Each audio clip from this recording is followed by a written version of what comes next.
Saudaraku, mari sejenak kita tarik napas dalam-dalam dan pejamkan mata.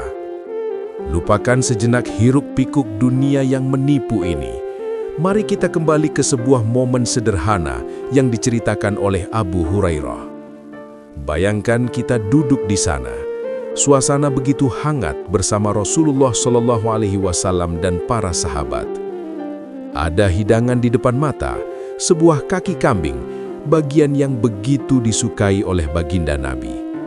Beliau menggigitnya perlahan, menikmati rezeki Allah. Namun, di tengah suasana santai itu, tiba-tiba wajah beliau berubah serius. Beliau menatap para sahabat, menatap kita lewat sabdanya, dan bertanya, "Aku adalah penghulu manusia di hari kiamat. Tahukah kalian, mengapa Allah mengumpulkan semua manusia dari generasi pertama hingga terakhir di satu tempat?" Hening.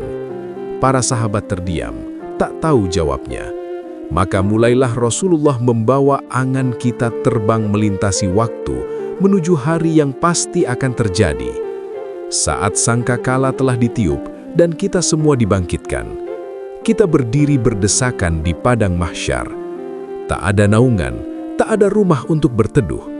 Matahari, ya Allah, matahari didekatkan begitu dekat di atas kepala kita.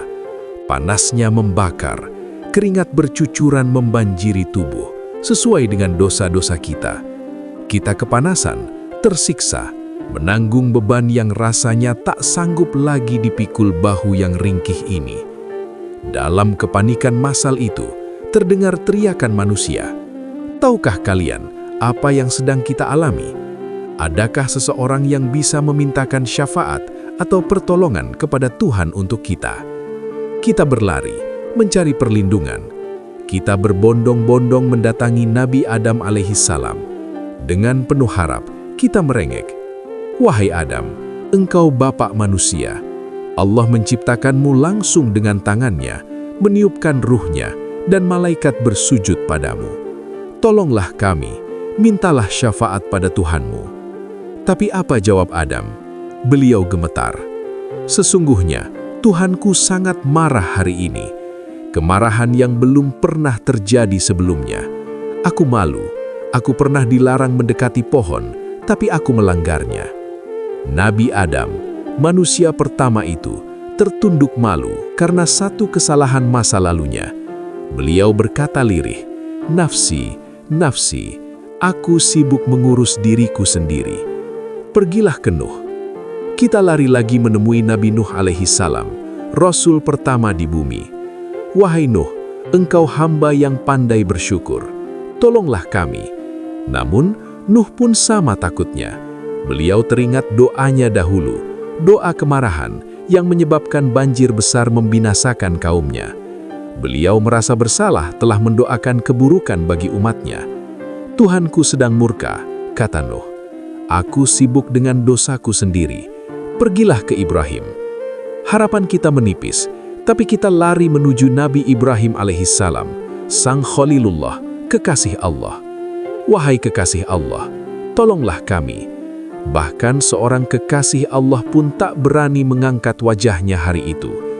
Beliau teringat pernah berbohong 3 kali, meski itu demi dakwah. Rasa takut kepada Allah membuat beliau merasa tak pantas memohon. "Pergilah kepada Musa," katanya. "Aku sibuk mengurus nasibku sendiri." Kita lari lagi, napas tersengal, menuju Nabi Musa alaihissalam, manusia yang pernah diajak bicara langsung oleh Allah. "Wahai Musa, Allah melebihkanmu dengan kalamnya, tolonglah kami." Musa pun menggeleng keras. Beliau teringat masa lalunya saat tak sengaja memukul orang Koptik hingga mati, sebuah nyawa yang tak halal untuk dibunuh. Bayangan kesalahan itu menghantuinya di hadapan pengadilan Allah yang maha adil. "Aku tak bisa, pergilah kepada Isa." Kita mendatangi Nabi Isa alaihissalam. Beliau suci, lahir tanpa bapa, bisa bicara saat bayi. Namun, Nabi Isa pun tak menyebutkan dosanya, tapi beliau tetap merasa tak pantas. Beliau hanya menunjuk satu arah, "Pergilah kepada Muhammad." Di saat semua nabi agung itu berkata, "Aku sibuk dengan diriku sendiri." Di saat pintu harapan seolah tertutup rapat, kita semua berlari menuju Rasulullah Muhammad SAW. Kita berseru, "Wahai Muhammad, engkau penutup para nabi. Dosa-dosamu telah diampuni. Tolonglah kami, lihatlah penderitaan kami." Apakah beliau menolak? Apakah beliau lari? Tidak, beliau tidak berkata nafsi. Beliau justru berkata, "Ana laha, akulah yang akan mengurus ini." Seketika itu, Nabi kita berjalan menembus kerumunan, menuju ke bawah arsy Allah. Beliau tersungkur sujud yang sangat lama. Dalam sujud itu, Allah ilhamkan puji-pujian indah yang belum pernah diucapkan manusia manapun sebelumnya. Beliau terus memuji Allah, menangis, memohon belas kasih, hingga Allah yang Maha Tinggi berfirman, "Wahai Muhammad, angkatlah kepalamu, mintalah, niscaya permintaanmu dikabulkan. Berilah syafaat, niscaya syafaatmu diterima." Beliau mengangkat kepala mulianya. Apa yang beliau minta? Apakah beliau meminta istana atau keselamatan keluarganya? Tidak.